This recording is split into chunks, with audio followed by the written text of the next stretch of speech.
Que la paix et la grâce de Dieu qui surabonde reposent ce soir sur vos différentes vies.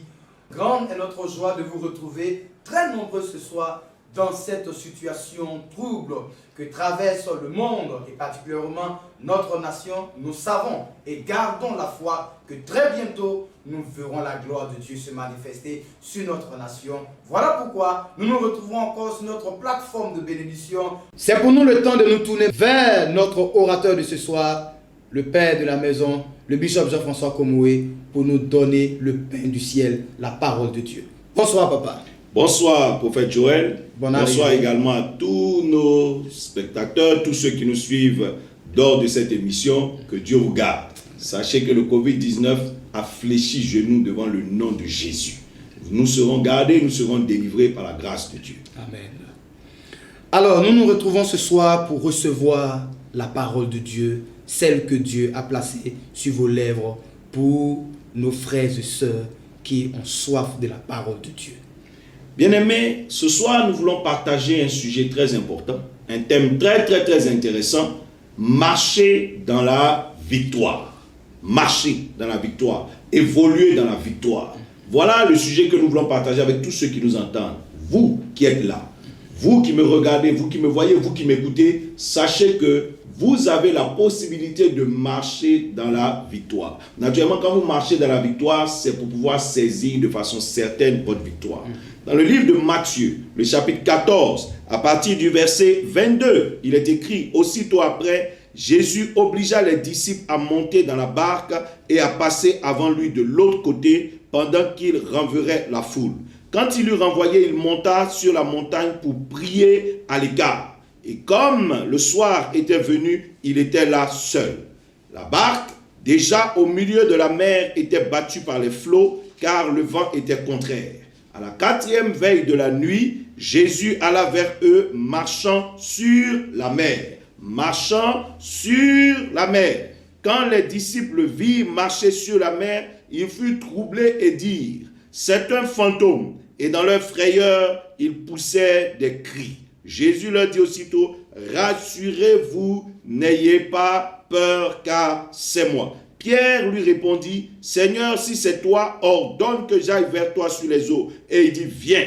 Pierre sortit de la barque et marcha sur les eaux pour aller vers Jésus. Mais voyant que le vent était fort, il eut peur. Et comme il commençait à enfoncer, il s'écria: Seigneur, sauve-moi. Aussitôt Jésus étendit la main, le saisit et lui dit: homme de peu de foi, pourquoi as-tu douté?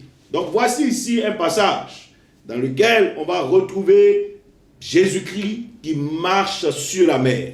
Les disciples qui ont essayé de passer de l'autre côté, mais qui n'y arrivaient pas. Ils s'étaient dit que c'est certainement impossible. Donc ils évoluaient dans l'échec. Ils évoluaient dans la honte. Ils n'arrivaient pas à aboutir. Mais quand brusquement ils ont vu quelqu'un d'autre qui arrivait, mais qui cette fois-ci lui marchait sur la mer, en d'autres termes marchait dans la victoire. Pierre va lui demander: dis-moi, donne-moi une parole, donne-moi un secret, donne-moi un mot, pour que moi aussi je puisse faire ce que tu dis de faire. Et il avait dit Pierre, Jésus-Christ lui donna une parole, et Pierre aussi marcha sur les eaux. Ça veut dire que non seulement Christ a marché dans la victoire, mais Pierre a pu marcher dans la victoire. Amen. Pierre, c'est un homme comme toi et moi. S'il a réussi à marcher dans la victoire, tu peux marcher dans la victoire. Vous savez, la vie est un champ de bataille. La vie en elle-même, c'est un champ de bataille. Dès l'instant où vous êtes né sur cette terre, vous êtes tombé dans une bataille. Que vous le vouliez ou que vous ne le voulez pas, vous allez avoir des adversaires, vous allez avoir des adversités, vous allez avoir des oppositions, vous allez avoir des choses qui s'opposent à vous et il va falloir vous battre pour avoir la victoire. La vie est comme ça. Vous vous battrez contre les maladies. La preuve, nous sommes en train de nous battre contre le Covid-19 à présent, alors que nous ne sommes pas à l'origine de ce Covid-19. Vous allez vous battre contre les gens qui ne vous aiment pas. Vous allez vous battre contre les situations difficiles, des fois même contre les injustices. Vous allez vous battre contre des ennemis spirituels. Vous allez vous battre contre des ennemis physiques et naturels que vous voyez. Vous allez vous battre contre des montagnes, en d'autres termes, des choses qui sont très difficiles à régler. Et vous allez avoir aussi des adversaires faciles à détrôner. Ici, Pierre et ses frères s'étaient retrouvés justement en train de se battre contre le vent et contre la mer. Voyez, voici un adversaire qui se présente devant vous. Le vent, vous ne le voyez même pas, mais vous ressentez ses effets. Aujourd'hui, le Covid-19 est comme un esprit de mort qui se promène dans les rues, qui va de pays en pays, qui voyage sans qu'on lui donne le visa, et qui rentre dans les pays les plus puissants et qui affaiblit les pays les plus puissants. Un État comme New York est à genoux, nous voyons que l'Italie est à genoux, nous voyons la Chine, nous voyons la France. Voyez, c'est un esprit qui se promène partout. Il est même entré en Côte d'Ivoire, mais nous allons le déraciner ici. Dans le nom de Jésus de Nazareth, nous allons le vaincre en Afrique. Amen. Nous prions et nous gardons l'espoir. Nous savons et nous félicitons tous nos gouvernants, tous nos médecins, tous nos dirigeants, tous ceux qui travaillent dans les hôpitaux, tous les agents de sécurité, nous tous qui sommes engagés, même les hommes de Dieu. Nous vous félicitons et nous encourageons. Nous devons remporter cette victoire au nom de Jésus. Amen. La victoire partira peut-être d'Afrique et elle va se répandre dans le monde entier. Amen. C'est vrai qu'on entend partout que l'Afrique sera, je veux dire, le continent le plus atteint. Mais pourquoi ils veulent forcément que nous soyons les plus atteints? Nous déclarons au nom de Jésus, comme David a dit, peut-être que de ce petit continent sortira la grande réponse. Amen. Et nous verrons la gloire de Dieu. Amen. En tout cas, c'est ma foi à moi et je veux la partager avec quiconque nous entend, quiconque reçoit ce message. Marchez dans la victoire. Voici donc que la vie est un champ de bataille, un champ terrible. Vous avez toutes sortes d'adversaires, toutes sortes d'adversités, des microbes que vous ne voyez pas, des choses que vous ne voyez pas, que vous ne comprenez même pas, mais qui arrivent. Donc la vie n'est pas faite pour ceux qui sont faibles. Dès l'instant où vous êtes faible quelque part, spirituellement, moralement, physiquement, ici comme Pierre, qui était faible, voyant que le vent était fort, lui s'est affaibli. Dès l'instant où vous êtes faible, mais vous aurez forcément l'échec et la honte. Pierre s'est retrouvé plus faible que le vent qui soufflait. Le vent était fort. Vos adversaires sont forts. Vous devez être fort en vous-même. Fort moralement, fort dans votre spirituellement, fort émotionnellement. Et nous allons avoir la victoire. Ne vous laissez pas déstabiliser. La vie n'est pas faite pour ceux qui perdent. Vous ne pouvez pas être heureux si vous êtes un perdant dans la vie. Vous ne pouvez avoir le bonheur que lorsque vous gagnez vos batailles, lorsque vous remportez vos batailles. Oui, ils te feront la guerre, mais ils ne te vaincront pas. En d'autres termes, tu dois vaincre dans toutes tes batailles au nom de Jésus. Vous ne pouvez pas être heureux si vous restez là à vous plaindre. Comme Naomi, elle se plaignait en disant « L'Éternel me ramène à vide ». Vous pouvez vous plaindre, accuser Dieu, accuser les sorciers, accuser vos parents, accuser vos amis. Mais tant que vous vous plaignez, vous avez perdu. La vie n'est pas faite pour ceux qui se plaignent. La vie est faite pour ceux qui remportent des batailles. Quand tu es en train de dire que les sorciers de ta famille sont méchants, il n'y a aucun sorcier qui est gentil. Tous ceux qui vivent sur terre ont eu forcément affaire à la sorcellerie, ont eu forcément affaire au diable. C'est les mêmes démons. Il n'y a pas de démons de couleurs différentes. C'est la même méchanceté, mais il faut que tu aies la victoire. Tous ceux qui quelque part ont réussi se sont retrouvés dans le même tempête. Ici, Pierre était sur l'eau, c'est sur la même eau que Jésus-Christ marchait. Pierre et ses frères étaient en train d'échouer dans cette eau, c'est sur la même eau, dans le même vent, sur la même mer que Jésus-Christ marchait. Bien-aimé, même si tes parents ont échoué, tes frères ont échoué, toi tu peux relever le défi. Amen. Toi tu peux remporter la bataille. David s'était retrouvé face au même Goliath. Le même Goliath qui effrayait Saül. Le même Goliath qui effrayait tout le monde. Et les gens se plaignaient. Les gens étaient en train de beaucoup parler quand David a dit « Je vais le tuer ». Et David l'a terrassé et tout le pays s'est réjoui. Je crois que tu es le David de ta famille. Amen. Je crois que tu peux être une réponse pour ta famille. Amen. Ne laisse pas l'ennemi te vaincre. Sors des plaintes. Sors de tout ça. J'entends des gens qui disent « Mais pourquoi moi? Mais pourquoi pas toi ?» Il faut forcément que ce soit qui? Pourquoi moi je vis ça? Pourquoi c'est toujours nous? Pourquoi c'est nous? Il faut une personne pour relever le défi. Bien-aimé, la vie n'appartient pas à ceux qui abandonnent. La bataille, vous voyez, si vous voulez avoir la victoire, il faut aller jusqu'au bout de vos batailles. Ceux qui abandonnent en route ne verront jamais la gloire de Dieu. Pierre et ses frères, si un jour ils ont pu être de l'autre côté, c'est parce que malgré les difficultés, ils n'ont pas abandonné. Ils n'ont pas dit, bon, c'est tellement difficile, le vent est contraire, nous allons reculer, nous allons aller attendre demain. Ils n'ont pas abandonné. Et parce qu'ils ont persévéré, la Bible dit, à un moment donné, à la 4e veille de la nuit, Jésus-Christ est arrivé. Bien-aimé, peut-être que ta première veille a sonné, il n'y a pas de solution. La deuxième veille a sonné, il n'y a pas de solution. La troisième veille a sonné, il n'y a pas de réponse. À la 4e veille, tu verras la solution. Amen. Et si tu entends ce message, c'est que ta bénédiction n'est pas loin. Ta victoire n'est pas loin. La grâce de Dieu n'est pas loin de toi. Et je déclare dans ce mois de Pâques, ce mois d'avril, ce mois de Pâques, donc ce mois de délivrance, que nous allons avoir la victoire dans tous les tiroirs de nos vies, dans tous les aspects de nos vies, au nom de Jésus de Nazareth. Quel que soit le mal, quelle que soit la plaie, quelle que soit l'attaque, nous nous en sortirons au nom de Jésus. La vie n'appartient pas à ceux qui échouent.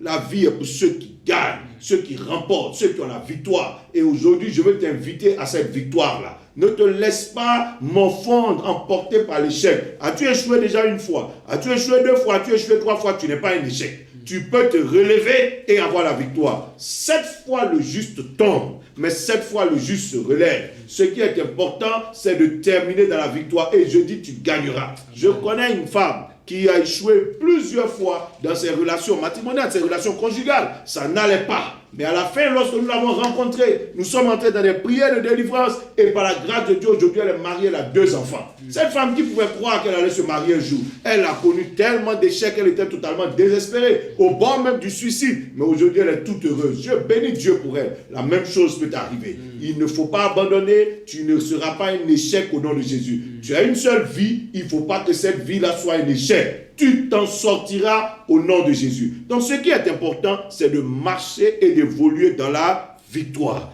Pierre et ses frères étaient sur l'eau. Qu'est-ce qui se passait? Pierre et ses frères s'agitaient pendant longtemps. Vous savez, il y a une différence entre s'agiter et se battre. Il y a des gens qui s'agitent, qui font beaucoup de mouvements, mais en fait, il n'y a rien du tout. Quand on analyse, ils ne progressent pas, ils n'avancent pas, il n'y a rien du tout. Vous savez, vous pouvez vous agiter dans la vie, mais en vérité, vous ne faites rien. Ce n'est pas parce que vous sortez tous les matins, vous marchez, que ça veut dire que vous partez quelque part. Il y a des gens qui marchent. Quand vous regardez les fous dans la rue, ils marchent plus que tout le monde. Ils parcourent plus de kilomètres que tout le monde, mais ils vont où? Nulle part. Voyez, vous pouvez vous agiter, mais ne rien obtenir comme résultat. Pierre et ses frères ne faisaient que s'agiter depuis la nuit. Ils s'agitaient, mais sans résultat. La Bible dit, il y a eu un malade comme ça, qui s'était retrouvé paralysé, et il était au bord de la piscine de Bethesda. Là-bas, quand un ange descendait dans l'eau, celui qui descendait le premier était guéri. Donc, à chaque fois que quelqu'un descendait, le premier était guéri. Ce monsieur était paralysé. Il allait rester au bord de cette eau-là pendant 38 ans. Et naturellement, il n'a pas été guéri. Celui-là, il faisait quoi là-bas? Il perdait son temps. Vous voyez, ça, ce n'était pas quelqu'un qui se bat. Il est juste en train de perdre le temps au soleil quelque part. Parce qu'il ne peut même pas remplir les conditions de guérison dans ce milieu. Donc, il est en train de se fatiguer pour rien. Et la Bible dit, Christ a dû venir le sauver par grâce. Voyez, ce que j'essaie de dire, c'est que beaucoup d'entre nous, on s'agite, on bouge à gauche, à droite, mais il n'y a pas de résultat. Faites la différence entre celui qui s'agite et celui qui est en train de se battre. Quand quelqu'un s'agite, prophète, il fait beaucoup d'efforts, mais il n'a pas de résultat. Beaucoup d'efforts. Donc il est tout en train de dire, j'ai fait des efforts. Mais ce n'est pas les efforts qu'on mange, ce n'est pas les efforts qu'on récolte, c'est le résultat des efforts. Vous pouvez faire beaucoup d'efforts, mais c'est une agitation. Quand Moïse voulait délivrer les enfants d'Israël, il s'agitait. Il s'est levé lui seul, il a tué un Égyptien, 2 Égyptiens, il les enterre dans le sable. Quelle est cette stratégie? Ça ne donnera jamais rien. Le vrai adversaire, c'est Pharaon. Il faut réfléchir à sa stratégie pour aller vers Pharaon. Parce que c'est là-bas le problème se trouve. Et alors les enfants d'Israël lui ont dit un jour, mais qui t'a établi sur nous? Parce que celui qui t'a envoyé, il n'a pas bien réfléchi. Ce que tu vas faire va rien nous donner. Au contraire, tu vas compliquer notre situation. Et effectivement, la situation des enfants d'Israël, c'est compliqué. Malgré le fait que Moïse essayait de faire des choses. Bien-aimé, il ne faut pas s'agiter, il faut se battre réellement. Vous savez, quand quelqu'un s'agite, c'est quoi? C'est quelqu'un qui a beaucoup d'espoir, mais qui à la fin finit dans la confusion. Quand Pierre et ses frères étaient en train de s'agiter sur l'eau, certainement quelqu'un disait, oh, dans 2 heures, on va passer. Mais malgré cela, ça n'aboutissait pas. Quand vous agitez, vous nourrissez beaucoup d'espoir, mais ça ne donne rien. Nous connaissons beaucoup de gens comme ça, qui ont beaucoup d'espoir, mais qui ne prennent pas la route réelle de la victoire. Beaucoup d'espoir, mais sur un faux chemin. Beaucoup d'espoir, mais sur un chemin que tu n'as pas étudié réellement. Tu es en train de te fatiguer pour rien. Oh non, je vais commencer ce commerce. Je sais que si je commence ce commerce, ma vie, je vais m'en sortir. Mais tu n'as pas eu de politique réelle de commerce, tu n'as pas de stratégie, tu n'as pas fait une bonne étude. Et puis voilà, tu as démarré, ça ne bouge pas.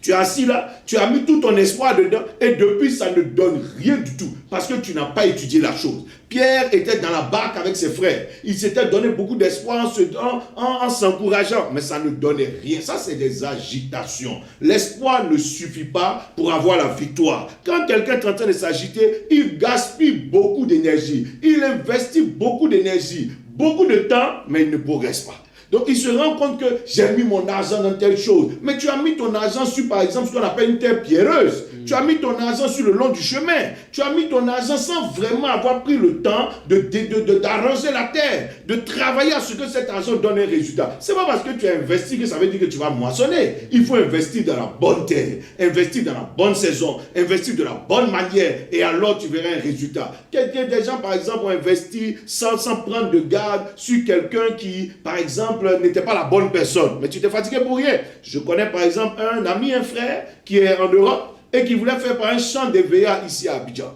Bon, malheureusement, il a choisi le mauvais petit frère. Ce mauvais petit frère lui disait envoie l'argent et lui aussi sans réfléchir il envoyait l'argent sans prendre des précautions. Le mauvais petit frère lui faisait croire que les choses allaient bien, il prenait des photos même du chant de quelqu'un d'autre et il lui envoyait ses photos là-bas en Europe. Lui il est tranquille, il a l'impression que bientôt il va commencer à saigner son EVA mais à la fin c'est lui qui a saigné, c'est lui qui a souffert. Vous voyez, celui-là a investi mais sans précaution, sans sécurité. Aujourd'hui il a fait quoi? Il est en train de regretter. Vous voyez, celui-là n'a pas travaillé de la bonne manière. Quand on investit, on surveille son investissement, on veille à ce que cet investissement soit bien fait, mais lui, il a mis la confiance et puis on y va. Faites attention. Même Jésus-Christ, son argent était avec Judas, mais la Bible quoi? Judas l'a vendu, Judas l'a trahi, parce qu'il n'a pas eu la bonne personne. Bien aimé, quand vous voulez vous investir votre temps, investir votre argent, investir votre énergie, il faut être sûr que vous investissez sur la bonne personne ou dans la bonne affaire. Il ne faut pas s'agiter, il faut se battre.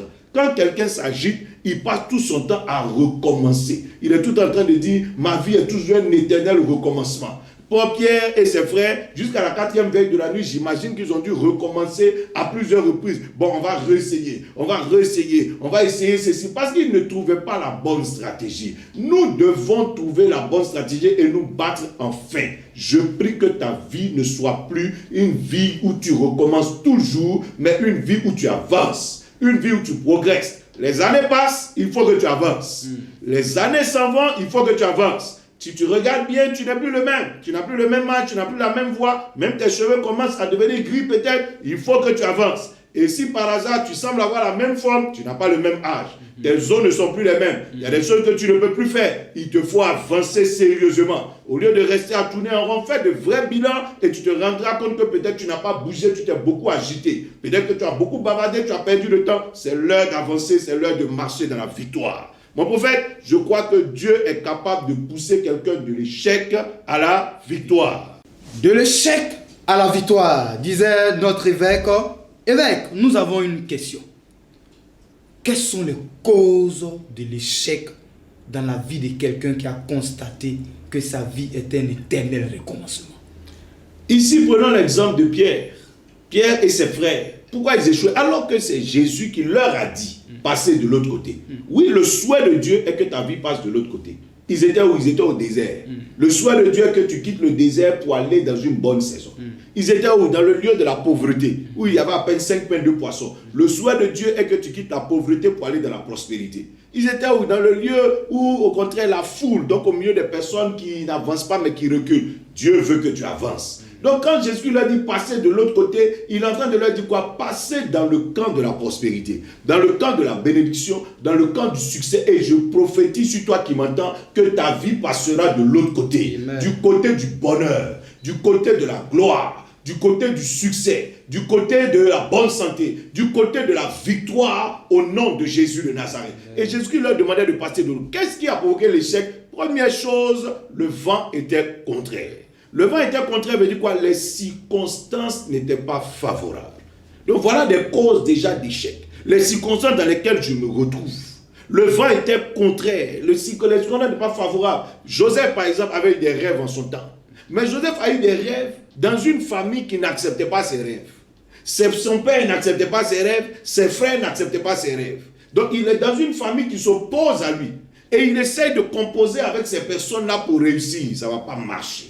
Les circonstances étaient contraires. Ceux qui sont autour de toi ne t'aident pas à avancer. Le projet que tu as, peut-être que tu essaies de le développer dans un environnement qui est contraire à ce que tu es en train de faire. Ça ne marchera pas. Jésus lui-même, il est mort. Pourquoi il est mort? Parce qu'il était en train de prêcher l'évangile, en train de prêcher le message de la grâce, mais dans un pays qui était endurci dans la loi de Moïse et qui n'acceptait pas ce que Jésus-Christ prêchait. Pendant que Jésus-Christ disait que la femme adultère, on peut lui pardonner ses péchés, eux ils disent, leur loi disent qu'il faut lapider cette femme.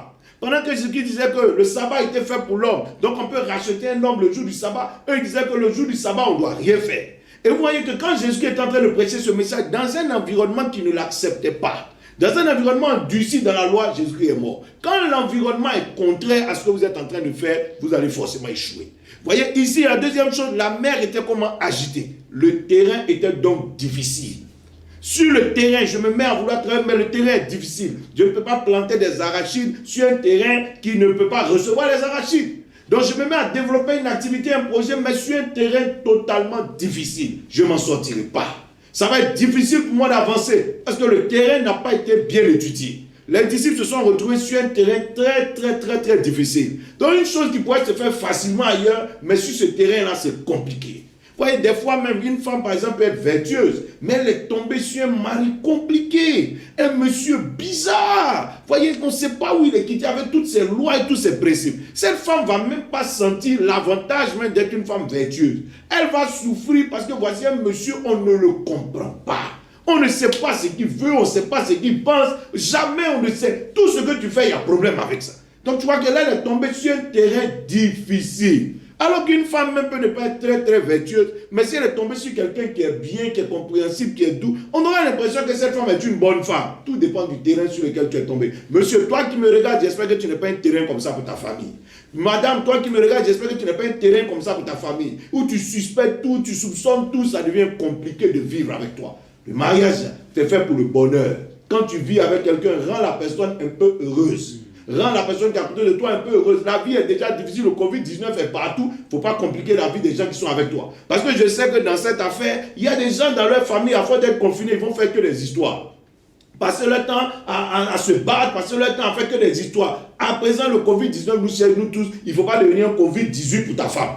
Il ne faut pas devenir un Covid-21 pour ton mari. Il ne faut pas devenir un Covid-17 pour tes enfants. Au contraire, il faut que tu sois une paix. Il faut que tu sois un bonheur. Amen. Afin qu'on ressorte de cette situation-là la tête haute. Amen. Il y a des gens même qui regrettent même le confinement. Parce que quand moi, on n'était pas confiné, mon mari n'était pas là, je faisais moins d'histoire. Mais depuis que tu es là, on se bat le matin à midi. Donc, c'est qu'ils sont en train de prier même pour que le Covid-19 s'en aille, pour que le confinement disparaisse. Je prie que la paix soit sur toi. Amen. Sois délivré, mon frère. Amen. Que la grâce de Dieu se repose sur vous. Amen. Vous savez, ensuite, il y avait quoi? La barque. Ils étaient dans une barque qui était battue par les flots. C'est ce qu'on appelle les moyens.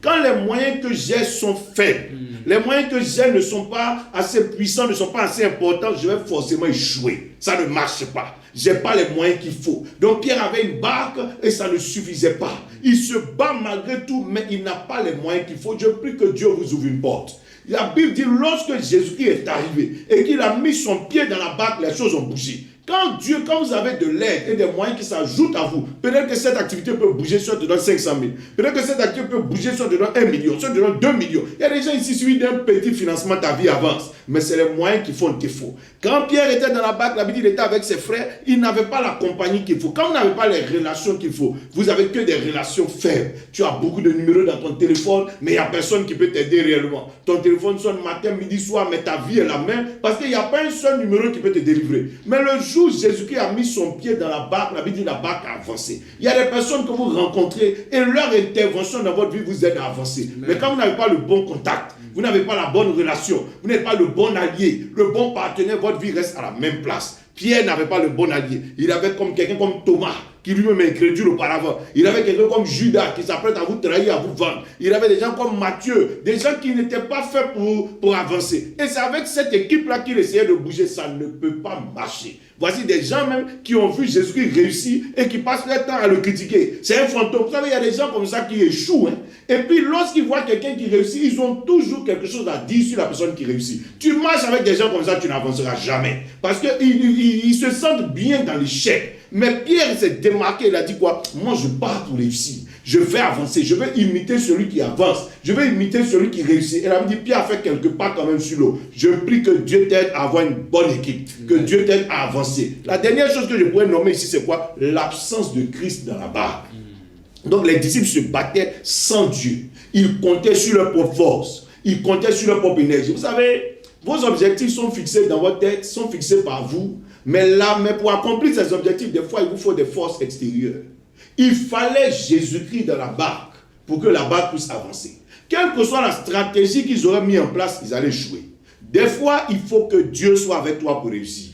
Il faut que la main de l'Éternel soit avec toi pour avancer. Tu peux aller chercher qui tu veux. Tu peux chercher où tu veux. Mais si Christ n'est pas avec toi, ça ne marchera pas. Et c'était ce que les disciples devaient réaliser. Ils ont fait une veille de la nuit, 2 veilles de la nuit, 3 veilles de la nuit, ça ne marchait pas. Mais à la 4e veille, lorsque Jésus a mis son pied dans la barque, les choses ont bougé. Des fois, vous sollicitez beaucoup de gens qui viennent, vous avez l'impression que votre oncle, ou bien un homme riche, ou bien si l'argent arrive, ou bien si la tempête se calme, laisse-moi te dire, des fois, il suffit que Dieu mette sa main dans ton affaire et les choses bougent. Et je prie ce soir que la grâce de Dieu soit avec toi, que la main du Seigneur soit avec toi, que la présence du Seigneur enrichisse ta vie au nom de Jésus de Nazareth. Voici un peu quelques causes d'un échec. Il faut savoir que la seule volonté de l'homme ne peut pas l'aider à réussir.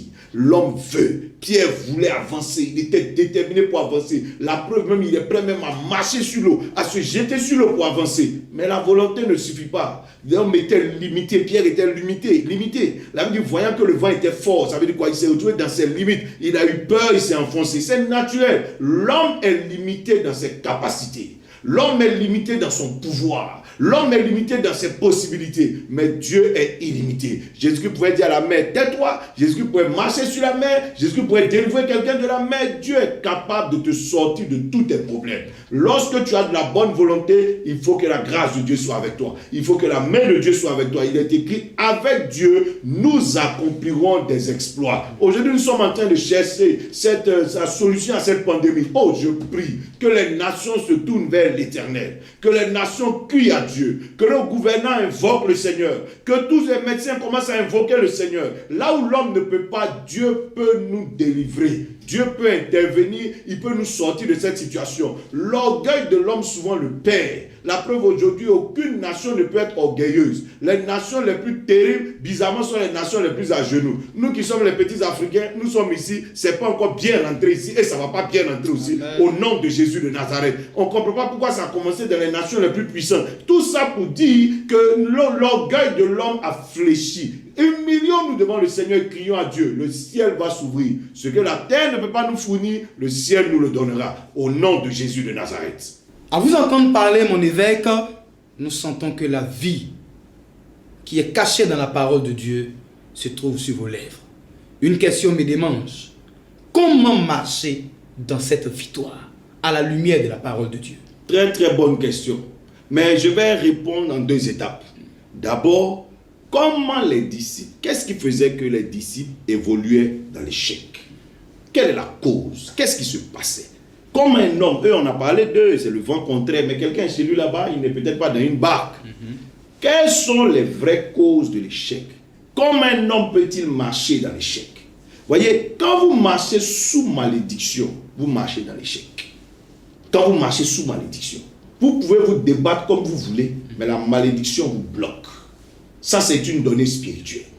Dès l'instant où vous marchez sous malédiction, vous irez de malheur en malheur. Voilà pourquoi la Bible dit l'onction brise le joug.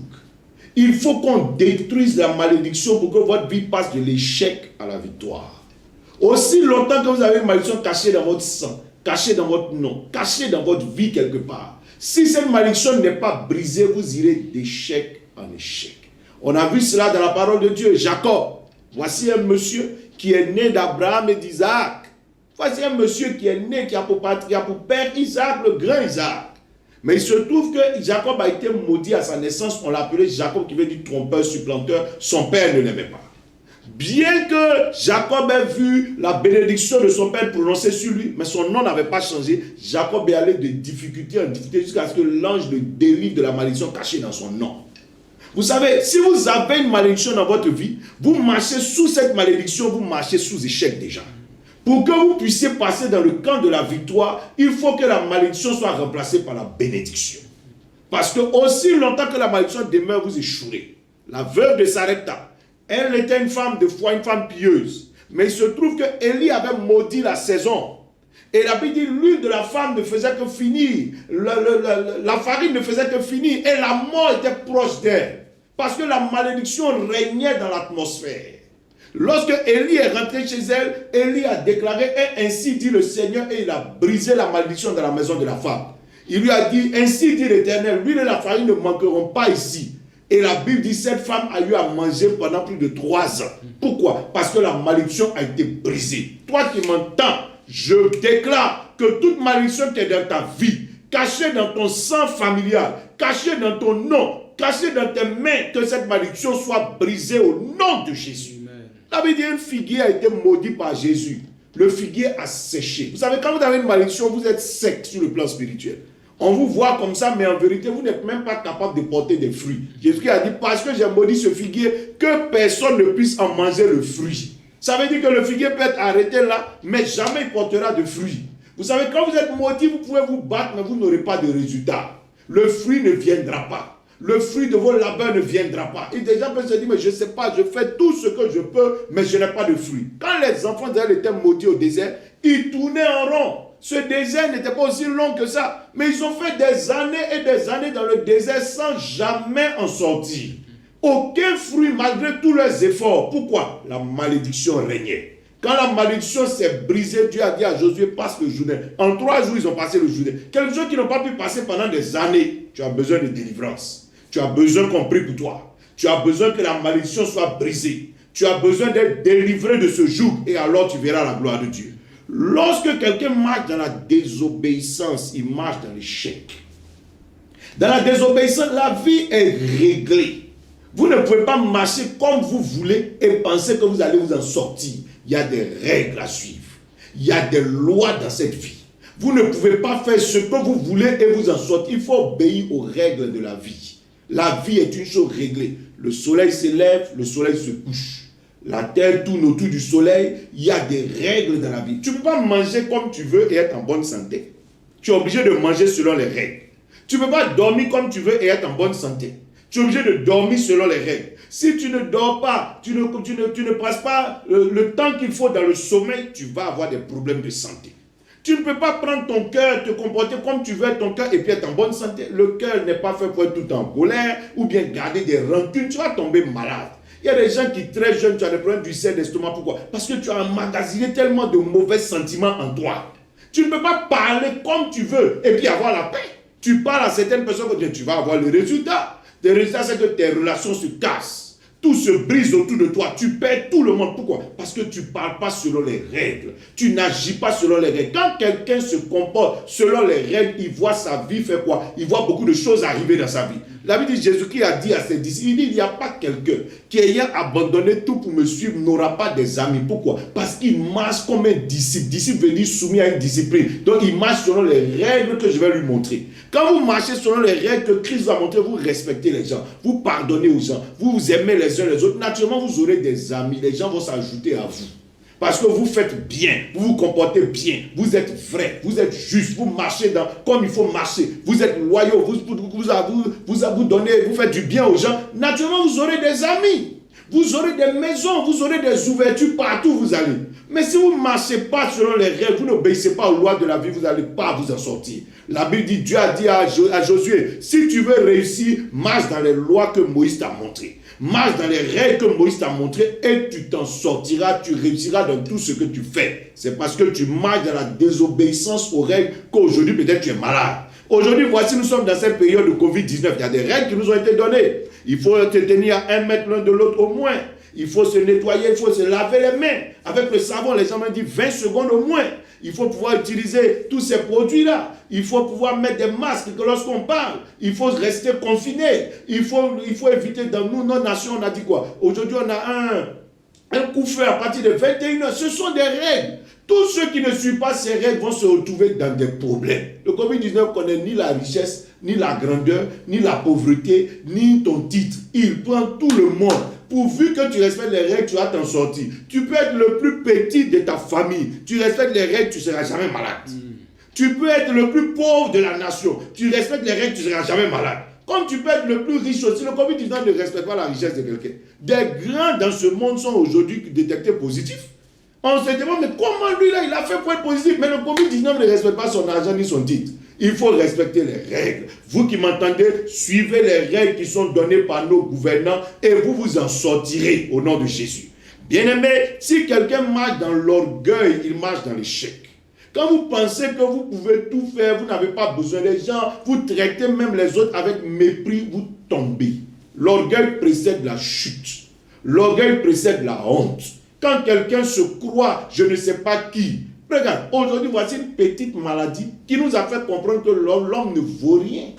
On meurt, excusez-moi, comme des poulets. On se demande où sont passées nos grandes sciences.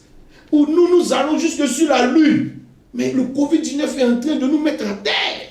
Aujourd'hui, tous ces produits qu'on a en pharmacie, tous ces grands noms, professeurs, est-ce quelque chose? Tous ces grands noms, ces grandes maisons de sciences sont à terre. Pourquoi? L'orgueil de l'homme est en train de ruiner sa vie. On entend même des fois que les gens veulent marcher en disant Dieu n'existe pas. Mais l'homme qui existe, le voilà couché. Tu as besoin de te repentir. Tu as besoin de t'humilier devant la face de Dieu. Les enfants d'Israël en son temps, au temps de la Pâque, puisque nous sommes dans la saison de la Pâque, les enfants d'Israël se sont rendus compte que leur frère Joseph, bien qu'au gouverneur n'a pas pu les sortir de l'esclavage, ils avaient cru qu'ayant pour frère un gouverneur, on n'a plus besoin de Dieu, on va s'en sortir. Ils sont tous devenus esclaves. Ils ont cru que Moïse qui était au palais pouvait les aider. Moïse lui-même a dû fuir.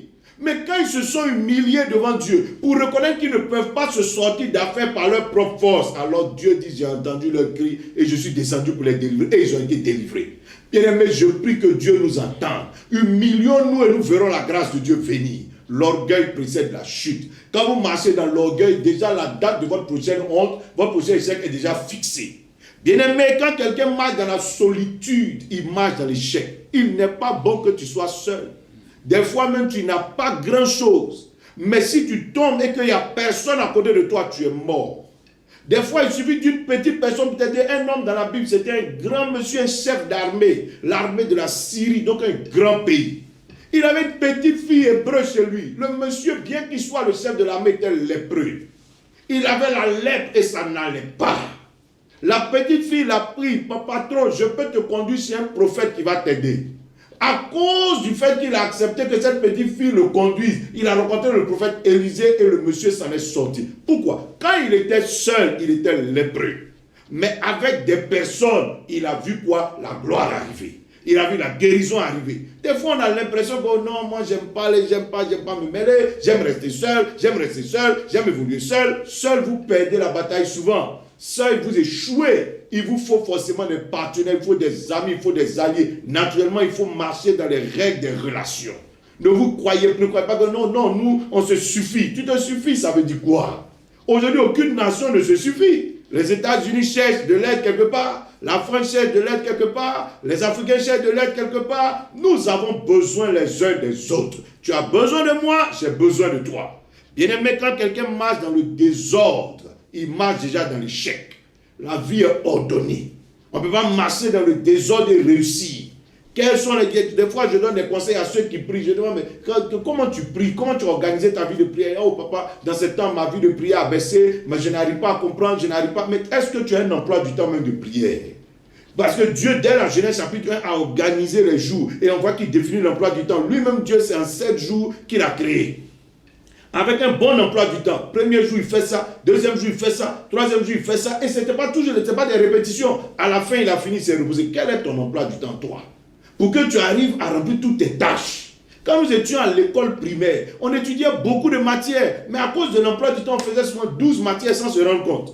Au collège, tu faisais anglais, français, allemand, mathématiques, physique, toutes ces choses-là. Et tu les faisais en 7 jours et tu t'en sortais. Pourquoi? Parce qu'il y avait un bon emploi du temps.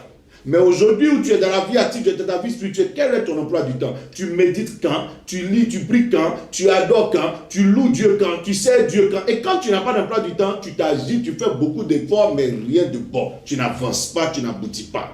Bien-aimé, quand on marche dans la chair, sans les ressources spirituelles, on marche dans l'échec. La chair est faible. Pierre essayait de compter sur sa chair, cette technique de pécheur, mais le vent avait dominé ces techniques-là. Le vent avait renversé ces techniques. On a vu de grands motards, des champions de moto mourir sur la moto. On a vu de grands pilotes tomber dans l'avion. On a vu de grands chefs militaires tomber à la guerre. Donc, quelquefois, compter sur la chair ne nous donne rien, quelle que soit la stratégie que tu as. Aujourd'hui, j'entends dire que malheureusement, des médecins, des grands médecins sont eux-mêmes touchés par le Covid-19. C'est eux qui nous donnent les conseils, qui nous disent comment il faut se comporter pour ne pas être atteint. Comment ils ont fait pour être atteints? La chair est faible. La chair ne peut rien. Des fois, il faut avoir recours à des voies spirituelles. Il faut avoir recours à la grâce de Dieu. Quand Jésus-Christ est un homme spirituel, il avait dit quoi? Il s'était mis à l'écart pour prier. Voilà comment il a fait pour marcher sur l'eau. Parce qu'il priait. Il recherchait quoi? L'Esprit de Dieu, la puissance de Dieu pour l'aider à remporter sa victoire. Bien-aimé, quand vous marchez dans la division, vous êtes déjà faible. Vous êtes déjà vaincu. Voici des familles. C'est parce que vous êtes divisés que vous n'avancez pas. Si vous étiez un peu unis, vous alliez avoir un bon projet de famille, vous alliez réussir. Si vous étiez un peu unis, peut-être que la pauvreté avait disparu de cette famille. Si vous étiez un peu unis aujourd'hui, vous aviez la victoire. Souvent même dans un petit couple, vous n'êtes pas unis. Une petite famille de 3-4 personnes, le diable a réussi à vous diviser. Pour une raison ou une autre, des choses, donc un sont orgueilleux, l'autre est jaloux, l'autre est méchant, l'autre est hypocrite, et puis voici la division est arrivée. Si aujourd'hui les nations du monde s'unissent, nous allons réussir. Je vois des fois, ou même sur la toile, on voit que les hommes de Dieu, des pasteurs ne sont pas... Nous avons besoin de nous mettre ensemble pour réussir. Face à ce Covid-19, c'est quand on combattra ensemble. Celui qui est scientifique, qui continue dans sa science. Celui qui est spirituel, qui continue dans la spiritualité. Le pasteur qui continue. Ensemble, nous allons triompher au nom de Jésus. Que les hommes de la sécurité fassent leur travail. Que nos gouvernants fassent leur travail. Chacun de nous mettra ce qu'il a à mettre en place et nous réussirons. Bien-aimé, quand quelqu'un marche dans la fatigue, Pierre et ses frères étaient fatigués. La Bible dit qu'ils avaient travaillé toute la journée et on leur dit de traverser l'eau. Ils n'ont pas pu s'en sortir. Quand vous êtes épuisé, vous ne pouvez pas avancer. Qu'est-ce qu'il appelle la fatigue? Tu es découragé par exemple. Tu es fatigué moralement, tu es fatigué émotionnellement, tu es essoufflé. Tu as besoin de repos, tu as besoin de récupérer, tu as besoin de conseils, tu as besoin d'encouragement. Tu as besoin de quelqu'un pour te fortifier pour réussir. On ne peut pas être épuisé et puis s'en sortir. Il faut pouvoir être fort. Il faut pouvoir être solide. Il faut pouvoir prendre du temps, des fois se retirer un peu, se reposer, se renouveler dans ses forces et revenir. Ce n'est pas tout le temps, il ne faut pas continuer épuisé. Il faut souvent savoir s'arrêter. Des fois, les gens courent. Il faut t'arrêter un peu. Va prendre le temps de méditer, de réfléchir, de faire un petit bilan. D'avoir quelques petits conseils et tu vas repartir, tu te rendras compte que ça va marcher. Bien-aimé, quand on marche dans la peur, on échoue forcément, on est déjà dans l'échec. La peur, ce n'est pas une arme pour réussir. Aujourd'hui, j'ai une de mes filles qui m'a appelé. Elle avait simplement quoi? Un petit mal de tête. Ça ressemblait à tout sauf au Covid-19. Mais elle a paniqué. Ah papa, vraiment, je ne comprends pas. Je lui ai demandé, est-ce que tu tousses? Elle dit non. Et puis elle réfléchit, elle dit, ah oui, j'ai un peu toussé. J'ai dit, mais la tousse est arrêtée. J'ai dit, celle-là, elle est en train de paniquer. Voyez, aujourd'hui, dès que quelqu'un a un petit rhume, j'ai le Covid-19. Mais les signes même sont là. Les signes sont décrits, ça est partout. Tu n'as pas cette maladie, ne te la donne pas. Souvent même la famille même te repousse pour rien. Et la peur même va tuer les gens. Ma fille a été tout apeurée. Peut-être sa tension est montée. Tout ça pour rien. Pourquoi? Parce qu'on dit le Covid-19. D'autres même pensent qu'on va aller les mettre en quarantaine. Donc la peur s'empare de toi. Je prie que Dieu nous délivre. Quand quelqu'un marche dans la peur, oh, j'ai peur d'échouer, j'ai peur de ne pas réussir, j'ai peur du lendemain. Dès le temps où vous êtes peur, vous avez la peur en vous, vous échouerez. Dès le temps où vous avez la peur en vous, vous allez paniquer. Parce que dès qu'on a la peur, on ne peut plus prendre des initiatives. On ne peut plus oser certaines choses. Oh, la vie est remplie d'initiatives. Il faut oser. Des fois même échouer, c'est pas quand tu as raté une étape, ça ne veut pas dire que tu as échoué.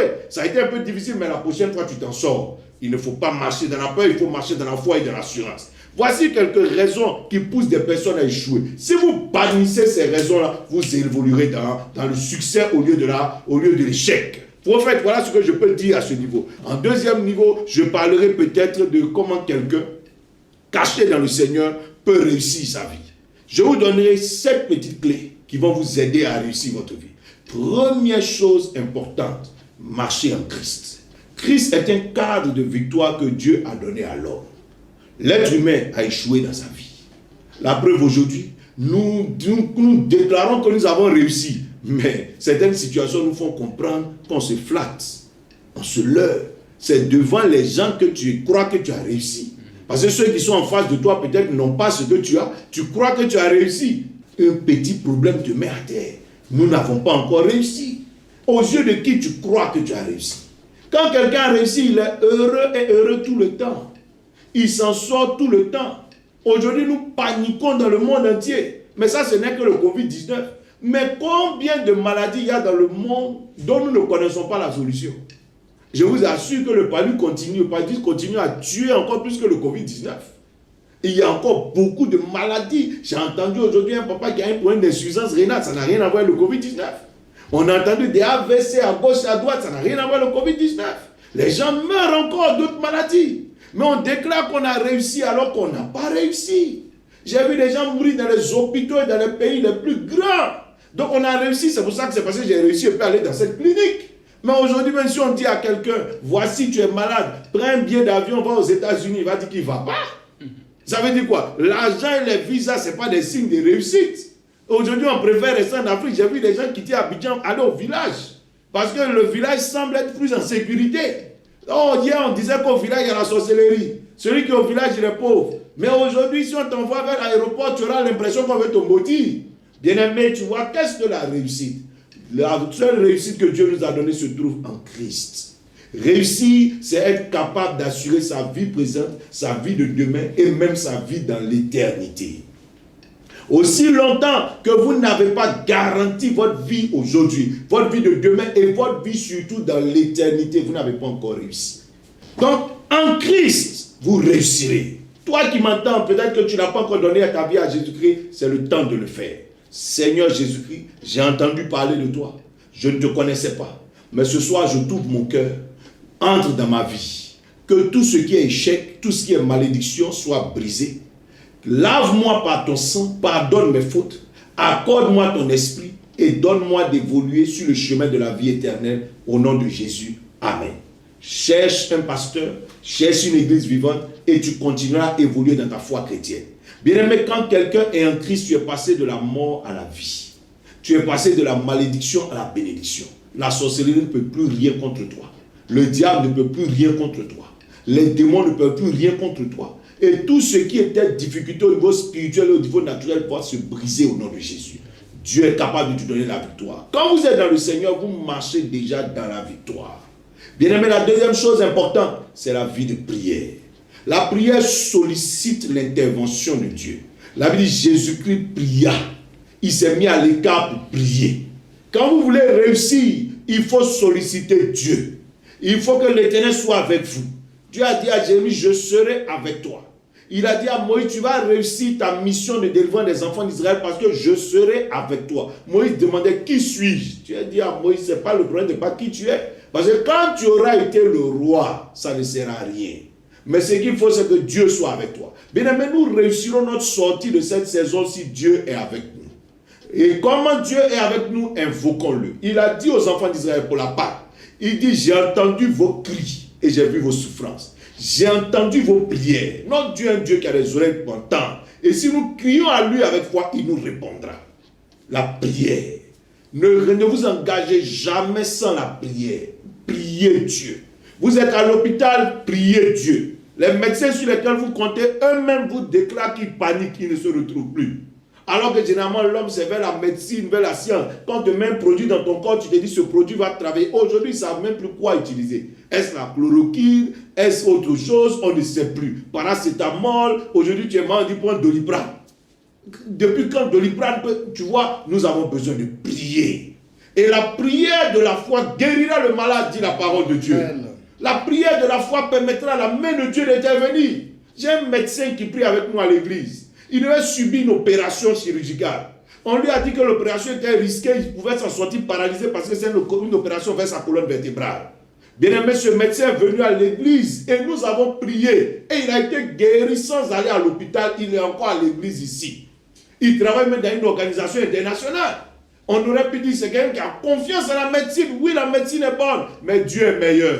Là où la médecine s'arrête, Dieu est capable. Il faut prier. Cherchons la face de Dieu. Alors nous marcherons dans la victoire. Quand l'Éternel est avec toi, tu réussiras au nom de Jésus. Amen. David a dit à Goliath, tu marches comme moi avec l'épée, le javelot, les stratégies de guerre, l'expérience de guerre que tu as. Mais moi, je marche contre toi au nom de l'Éternel des armées. Covid-19, nous marchons contre toi au nom de l'Éternel. Tu céderas au nom de Jésus. Dieu nous donnera la victoire sur toi. Amen. Je déclare à tous ceux qui m'entendent, quel que soit le domaine dans lequel vous échouez, que la puissance de Dieu vous délivre. Amen. Au nom de Jésus. Amen.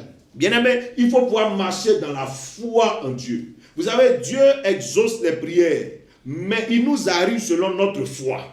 Donc quand il t'aura exaucé et qu'il aura débloqué une grande porte pour toi, c'est ta foi qui va déterminer ce que tu vas recevoir. Voilà pourquoi si tu pries, garde la foi. La foi veut dire quoi? Quels que soient les événements qui arrivent, continue de croire que Dieu va te donner la victoire. J'ai une de mes soeurs, une de mes filles, qui elle, surtout à Paris, qui elle-même a été touchée aussi par le détecteur positif.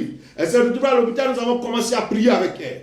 Le premier jour, tout semblait bien aller. La température, la fièvre a baissé, les choses commençaient à bouger. Quand le troisième jour, tout a chuté. Elle ne comprend plus rien. Elle dit, je ne sais pas pourquoi, mais aujourd'hui, je me sens mal. Les mêmes problèmes semblent revenir. Je lui ai dit, gardons la foi. Vous savez, même dans la vallée de l'homme de la mort, quand ça ne va pas, il faut garder ta foi te sortira d'affaire. La Bible dit, Lazare est allé jusque dans la tombe, Jésus-Christ l'a fait ressortir de là à cause de la foi.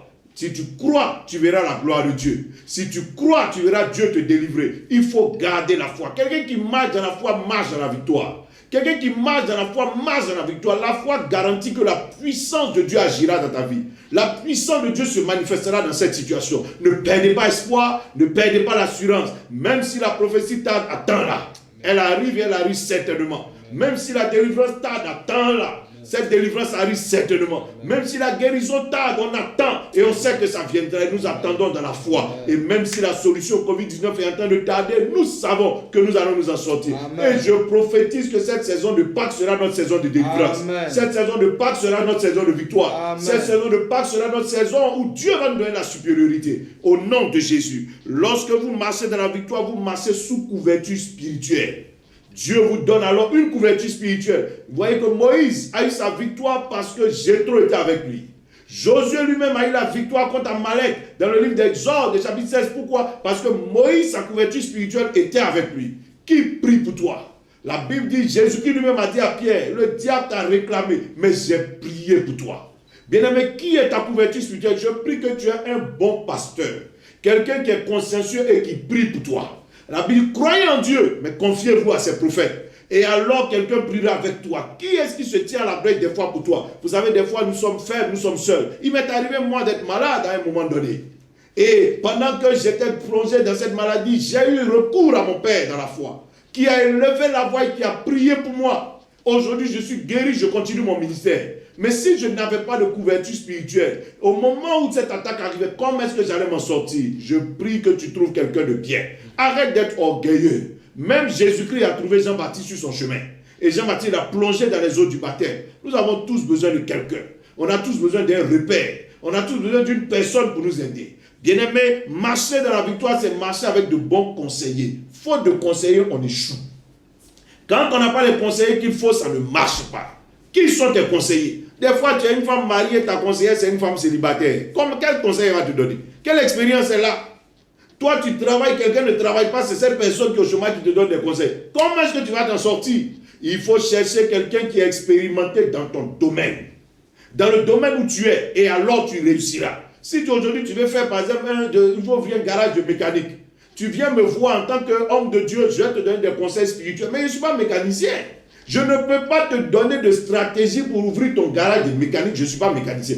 Va trouver un mécanicien expérimenté qui va accepter de te donner des conseils. Apprends auprès de lui et tu réussiras. Les bons conseillers permettent d'avancer. Ça nous fait gagner du temps. Tu ne vas pas échouer tout le temps. Tu es en train de commencer ton ministère, cherche un homme de Dieu expérimenté. Il va te couvrir, il va t'aider par ses conseils, tu réussiras. Bien-aimé, marcher dans la victoire, c'est marcher avec sagesse. Il ne faut pas te précipiter, prends le temps de réfléchir. Lorsque Jacob devait aller prendre la bénédiction, s'il se précipitait, son père allait le maudire. Parce que Jacob n'était pas velu. Jacob n'avait pas les vêtements que Ésaü, son frère, avait. La Bible dit, il a pris le temps de réfléchir et d'analyser le chemin. La Bible dit en 1 Samuel, le chapitre 16, la Bible dit, Dieu a dit à Samuel, va oindre David. Mais Samuel a dit, si je pars, Saül va me tuer. Parce que Saül saura que je vais chercher quelqu'un pour le remplacer. Et la sagesse de Dieu a été de dire quoi au prophète? Il dit, va. Quand tu verras le roi, dis-lui que tu vas pour faire un sacrifice, offrir un holocauste et il te laissera passer. Ça, c'est la sagesse. Des fois, quand Dieu se révèle à vous, il faut prendre le temps de réfléchir et de discerner. Beaucoup d'entre nous, on ne réfléchit pas, on ne sait pas, on se jette à l'eau et sans réfléchir, sans intelligence, nous mourons. Un homme comme Moïse était en train d'échouer dans son ministère. Pourquoi? Il n'avait pas pris le temps de réfléchir. Dieu lui dit de s'occuper du peuple. Allez, il a commencé. Sans s'organiser, sans conseil. Il échouait jusqu'à ce que Jétro vienne lui dire, mais sois sage. Tu es en train de t'épuiser, toi et tout ce peuple-là. Tu as besoin de sagesse. Tu as besoin de réfléchir. Tu as besoin d'être intelligent. Même si Dieu t'a appelé à faire quelque chose, va réfléchir, tu verras la gloire de Dieu. Dernière chose que je pourrais dire, la persévérance. Quand quelqu'un sait persévérer, tu finis par réussir. Quand quelqu'un sait se battre avec détermination et n'abandonne pas, tu finis par réussir. Je prie que la grâce de Dieu vous aide sur votre chemin. Je déclare que l'échec dans lequel tu évoluais a pris fin aujourd'hui. Que la puissance de Dieu t'aide à triompher de cet échec au nom de Jésus. La grâce et la paix de Dieu soient avec toi. Que Dieu vous bénisse. Shalom, shalom. Amen, amen, amen. On répond à ces déclarations et à ces prières relâchées par notre mentor, notre évêque, le bishop Jean-François Komoué, qui vient de nous instruire par la parole de Dieu comment marcher dans la victoire. Il nous a donné 7 dernières clés à la fin de ce message. Avec ces 7 clés, c'est sûr et certain que l'échec sera du passé et tu te retrouveras dans une vie de succès que Jésus-Christ a réservé pour toi. Retiens ce qu'il a dit. Tu n'es pas un échec. Tu as peut-être échoué une fois, 2 fois, à cause de certaines erreurs ou des malédictions qui ont été évoquées lors de ce message. Mais à partir de ces 7 dernières clés, ta vie rentrera dans cette vie de gloire que Jésus-Christ t'a réservée. Que la paix, que la grâce et la faveur de Dieu surabondent dans vos vies et surtout dans cette saison, que la victoire de Christ soit votre partage. Que Dieu vous bénisse et à la prochaine.